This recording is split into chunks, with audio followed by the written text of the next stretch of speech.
And turning now to Ukraine, where President Volodymyr Zelenskyy appointed British billionaire Richard Branson as the new ambassador for the country's official fundraising platform, United24.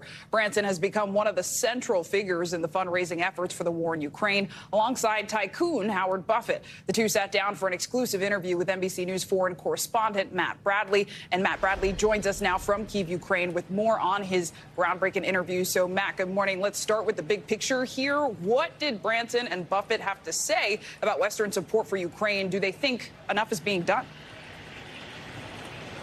Yeah, good morning, Zinkley and Ellison. Yeah, I mean, basically, these two men, they've been dealing with this for the past year, ever since this invasion started, and they've been real cheerleaders for Ukraine the entire time. But at the same time, as you mentioned, while they're supporting Ukraine, they're also scathing in their criticism, particularly Richard Branson, of those who are not supporting Ukraine or are continuing to do business with Russia. And I pitched this directly to Mr. Branson. Here's what he told me.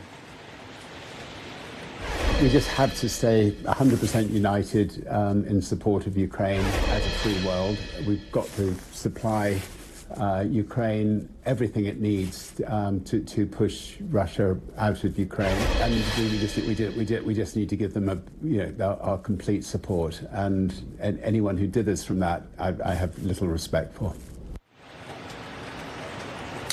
Very little respect for anyone who did this from that. So as you can see, this is not just supporting Ukraine. This is slamming those who he feels aren't doing enough. Guys? Yeah, strong words there. And Matt, I know the question of when to start rebuilding is already on the international agenda. According to the World Bank, it will cost $411 billion to rebuild Ukraine over the next decade. How do Branson and Buffett think rebuilding should play out?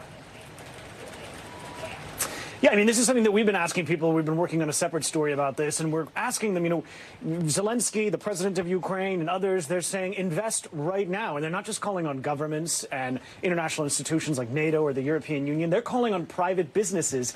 And their message is that this isn't just about doing something for the goodness of your heart, that there's a real reason that you can do this. You can expect, as a private business person, a healthy return on your investment. And I put that to Howard Buffett. He says, that we should be investing right now, rebuilding right now, not waiting until the war is over. Here's what he told me.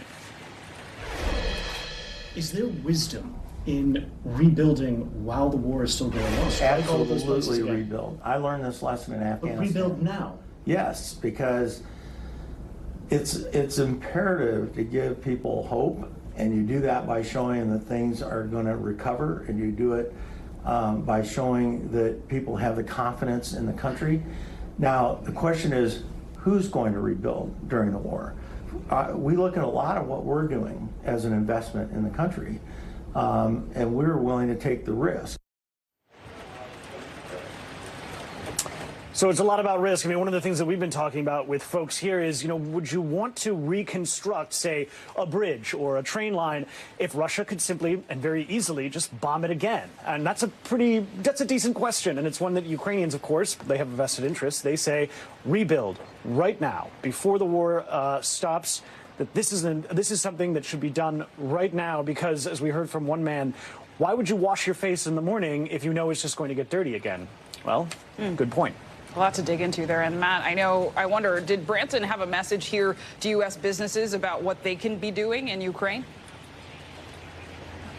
Yeah, and one of the things that it's a continuation of what he was saying earlier about businesses really need to sever ties with Moscow. And again, a scathing criticism from Richard Branson for those businesses who are still doing business in Russia. But, he was also talking about, again, whether or not you can expect, as a private business person, to actually get a return on your investment, or whether this is just a sort of, goodwill gesture or something that is playing into lofty notions of defending democracy. And again, I asked Mr. Branson this directly. Here's what he told us. You guys are still promoting what is essentially a philanthropic effort. Is there a for-profit argument for investing in Ukraine? Is there a hard-nosed dollars and cents argument to American private business people to say, put your money back in Ukraine, open up a Starbucks down the street? And are you guys prepared to make that argument? I think Starbucks is a really good example. Why shouldn't Starbucks set up in Kiev and other companies like that? It's got a big population. Why should people outsource work to people who are living in care and give them jobs on an outsourced basis. So obviously, guys, there's a lot of risk when it comes to business people who are investing in a place like Ukraine. But as you've heard the old adage before, when there's blood in the streets, buy property. So maybe that's what's at play here. Guys? Important reporting. Matt Bradley, thank you. Thanks for watching our YouTube channel. Follow today's top stories and breaking news by downloading the NBC News app.